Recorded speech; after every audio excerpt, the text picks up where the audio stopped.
Kicks 105.5 WKXH. Good morning, I'm JJ. It is Wednesday, August 17th at 7:48, 60 degrees outside. I'll have your full weather forecast coming up in just a little bit, but right now we're going to talk with Mike Barrett from the Barrett Insurance Agency. Good morning, Mike. Good morning. How are we today? Not bad. How about yourself? Oh, I'm just peachy. Peachy. That's always a good answer. Peachy. Just peachy. Yeah. Living the dream is another way to say it, right? A little bit of fuzz going on. That's about the best I can do. That's the best you can do. Love it. Love it. So what are we going to talk about today? I was thinking earlier, because we got the fair coming up. Yeah. And there is such a thing as insurance for fair people. Oh, gosh, yeah. Folks, the vendors, the machine, folks that run the rides. You name it. It's there. It's all right? all there. Yeah. So what do we call that? Is that insurance? It's a lot of insurance. How's that? It's a lot of insurance. So, that's interesting. That's actually an interesting topic, and actually one that might be worth checking out this morning, especially for those who bring animals to the fair. But yeah, and full disclosure, I don't insure anything I'm about to talk about, but I know a little bit about insurance, so I can talk high level about it, right? So, obviously the fair has to have insurance because they have to insure their buildings that they keep putting up that are beautiful, by the way. That's awesome with all the volunteer work doing that. Of course, there's liability insurance if somebody sustains an injury or if there's a property damage incident on the premises that is due to the negligence of the Fair Association. But more importantly for the Fair Association, people who come and are vendors at the fair have to have insurance. All right. So everybody from, I'm sure, the Robillards, their Apple Crisp, which I'm already dreaming about. I'm sure they have insurance that protects their food wagon and gives them liability insurance and products coverage. So there's vendor insurance that's available. You think that, we didn't think about this years ago. They were just all food vendors at the fair, right? Everyone from the ones who ran the operations up there that ran into the buildings. I think the Baptist Church has one. All kinds of food vendors up there. Well, food trucks are a big thing now, right? All that really is a glorified vendor of somebody who goes to a fair. So you're going to have the liability protection, you have the coverage for your trailer or truck, or both that you're using. So obviously they have to have insurance. The ride folks have to have insurance, definitely. Oh, yeah. Yeah. If something goes wrong on one of those rides. Exactly. The Fair Association doesn't want to be the first level of liability. Of course, they want to make sure that the people bringing the rides in, I'm sure, have insurance, which obviously they would if they're a business. As you go on further, the beer tent, they have to have general liability and liquor liability insurance. But let's go to the folks like the more common folks who are up there for the fair, for the agricultural part, which is, of course, a big staple for Caledonia County Fair. You've got all the people that bring their animals up.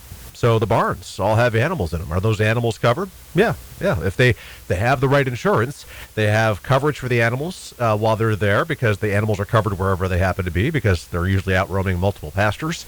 So if they're up at the fair, they're covered. But they want to have liability if, God forbid, something happens and maybe an animal was to get out or cause a bodily injury to somebody or property damage. So there's coverage for that. And the fair is going to want to know that. So I will tell you that for many folks, for fairs all around the area, and I'm talking from Maine to Massachusetts and everywhere in between, people who bring their animals are looking for what we call certificates of liability. That's because the fair doesn't need to know if you insure your animal. That's not necessarily a concern of theirs. Their concern is whether you have liability. And so that's what a certificate of insurance will provide. It'll provide proof of having liability insurance while you're there at the fair. We mostly see that request for folks who are doing horse pulls. Right? A lot of folks do horse pulls. Well, to do a horse pull, they have to have a certificate of insurance proving that they have liability. And that's something we do all the time, especially this time of year. It's very busy. But now let's think about the demo derby. Now let's think about the truck pulls. There we go. All right? Nene. All right? Because how can you insure that? There's, because all insurance policies are going to exclude, acts of racing or performance. So you're really not going to be able to insure that. So if somebody's driving their truck, there's some assumed liability there. I'm sure there's an event policy specific to that event. I would be speaking out of turn if I tried to really decipher that. But when it comes to fairs in general, insurance is everywhere. Hopefully that answers your question. So my other question is, the fair isn't here all year. It's only here 4 or 5 days. Right. And then they move to another location, maybe another state. Now. Oh, yeah. So you're talking about the vendors and the ride operators and everything. Right. Yeah. So their insurance that they get for this particular fair, would that go with them to another Oh, yeah. state, or would they have to get their a different Because they're policy doing it in all- a different state? Because they're doing it all the way around, they're probably carrying a policy that will hold them for the whole year. Probably a fairly expensive, comprehensive policy that obviously when you have multi-state operations, that needs to be factored in because insurance companies want to be aware of what states you're going to be operating in because every state has their own insurance laws. So you want to make sure you're compliant in every state in which you are operating.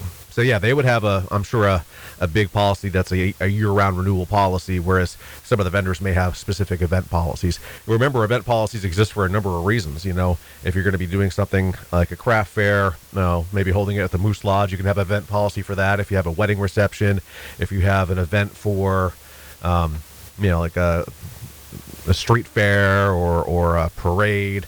There's all kinds of event policies out there. So that might be a pretty prevalent thing for the folks that are doing it just in, once or twice a year.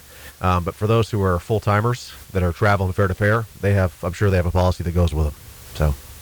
Okay, so this year at the fair we got this motocross thing going. Yes. Where they're going to be doing stunts and It'll be exciting. It's going to be exciting, but it's also can be dangerous. Right. And I mean, if somebody's on a motorcycle, say they lose control of the bike and wind up hitting a bystander, right? Somebody that was just watching, who's going to be liable for that? Liable for that will be definitely the company that's doing the performance. All right. So the hope is that they would have a policy that's very specific to what they're doing, that would be excluding what they are doing, which is stunt riding. So yeah, you'd see a policy in place, and that would be the first line of coverage for somebody who sustained an injury as a result of what you just described. But all right, well, now we're talking about the fair. At our fair here, Caledonia, people, they go in and park. Uh-huh. Okay, so now we're talking vehicles. Sure. Say you're at an event, somebody hits your vehicle and drives off. Well, that's no different than going to Price Chopper or White's Market on a regular day. So somebody hits your vehicle and drives off, doesn't report it. That's going to be considered an uninsured motorist's damage to your vehicle, where you would want to definitely report it to the police of some sort, just to have it on file. That's part of the process. And then report it to your insurance company. Remember that uninsured motorist property damage in Vermont maxes out at up to $10,000 damage. So if it's more than that, you'd have to have collision coverage in your vehicle to cover it. And then, of course, uninsured motorists would be subject to a $150 deductible. But very simple protocol. Just call your agent and report it if that happens. Oh, okay. But most importantly, be careful. Be careful. Well, my question, I wanted clarification because you're on fair property. Doesn't matter. So the fair would not be responsible for that. No. I mean, lawyers are lawyers. If you're talking a small property damage claim, that's one thing. If you're talking a bodily injury situation, that's another. I don't have a claims adjuster license, and so I don't want to go and kind of give you I could only give you what I would assume would be the case from experience, but that's a lot of stuff. That's pretty deep in the weeds today. So just know that you got coverage. How's that? Well, I thought I'd try to throw a curveball at you this morning. You did, and I dodged them all. I'm pretty excited about it. Yeah. And score is 0-4, bases loaded. And Mike is up at bat. Yeah. And I strike out like I did when I played. Anyway, yeah. So. The only time I ever played baseball, I was in Little League. Mm-hmm. And I got up and bat, and I swung and hit the ball, and it went straight up. Mm-hmm. And I'm standing there looking where the ball went. Everybody, all my teammates and coaches are telling me, run, run, run. I'm like, what? The ball came right down and hit me on top of the head. Out. Yeah, needless to say, they didn't ask me to play again. No, that was your one of the. Yeah, that was your one time. Yeah, my one out. Good for you. Good for you. All right, Mike. Thanks for coming in this morning and clarifying some of that for us. Absolutely. And if somebody wants to reach out to you and have questions on insurance, give us a call. 748-5224. You can find us on Portland Street in St. Johnsbury, online, thebarrettagency.com, and then Google, Facebook, and YouTube. Just look for Barrett Insurance Agency. Well, thank you so much for coming in, and we'll talk with you again next week. Sounds great. Closer to the fair. And you have a great weekend. Looks like it's going to be a good one. We'll take advantage of it. That'd be great. Do it. All right. Mike Barrett from the Barrett Insurance Agency, right here on Kicks 105.5.